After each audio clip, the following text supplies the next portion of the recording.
The Cathedral of St. John the Divine in Upper Manhattan is the largest Gothic cathedral in the world.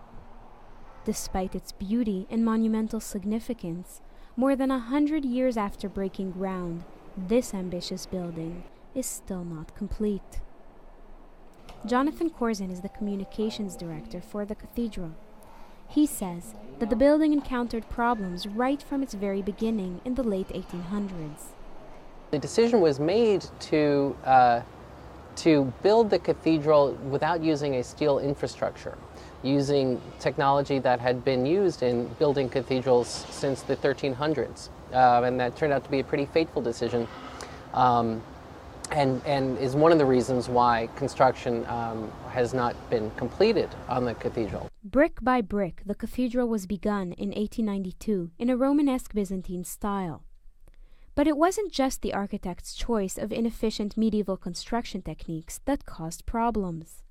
Unfortunately, excavation began, and it turned out that the foundation, that they had to dig 75 feet deeper to reach bedrock, bedrock that would be strong enough to support particularly the pillars, those massive pillars in the high altar. So that is another example of a decision that led to extensive delays and budget overruns back in the 1890s. The building was originally designed by the architectural firm of Heinz and Lafarge. However, when one of them died, their contract to complete the plans expired, and a new man with some new ideas took over. The diocese hired architect Ralph Cram, and the building continued. Yet a new conflict was just around the corner. Tim Bloomfield, the longtime organist of the cathedral, has a passion for the history of the building where he works.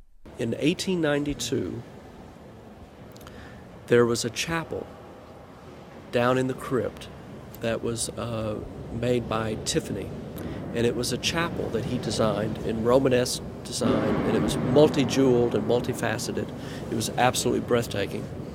Cram felt upstaged by designer Tiffany's beautiful chapel and greater fame. In a moment of rage, Cram sealed Tiffany's chapel with a brick wall in the cathedral's crypt. Tiffany heard about it. He came, threw a fit, he tore the wall down, and took his chapel back, piece by piece. But there is one souvenir that remains from this ugly episode. Tiffany's chapel featured a beautiful peacock mosaic. Though that mosaic is now gone, peacocks roam the cathedral grounds in tribute to Tiffany's work.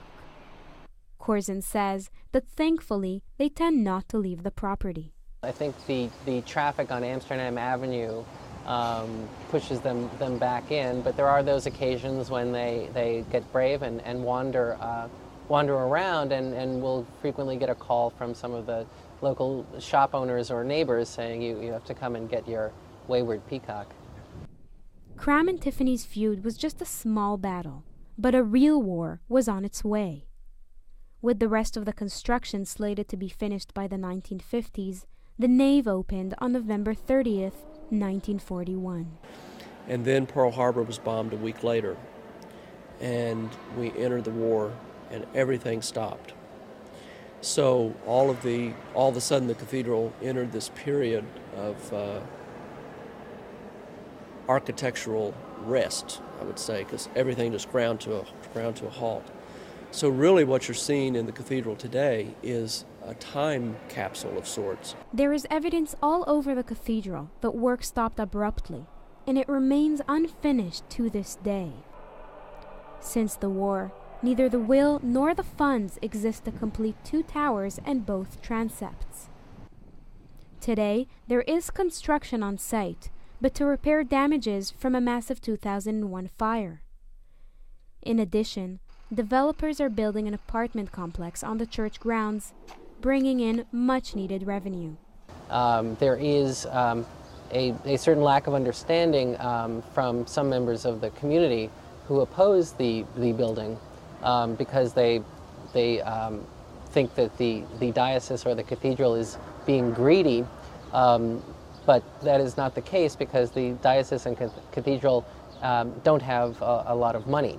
And the revenue that the cathedral will see from this project is going to keep the cathedral open and surviving into the next century.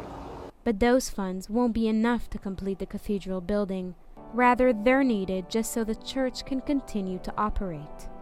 The work that the cathedral does goes on every day, and we don't have to finish 2 towers or some interior limestone walls to continue that mission and that work. Finishing the building does not necessarily increase the ability for the cathedral to do what it already does. It's clear that what's on the inside is what really counts. I'm Sivan Raviv, Columbia Television News.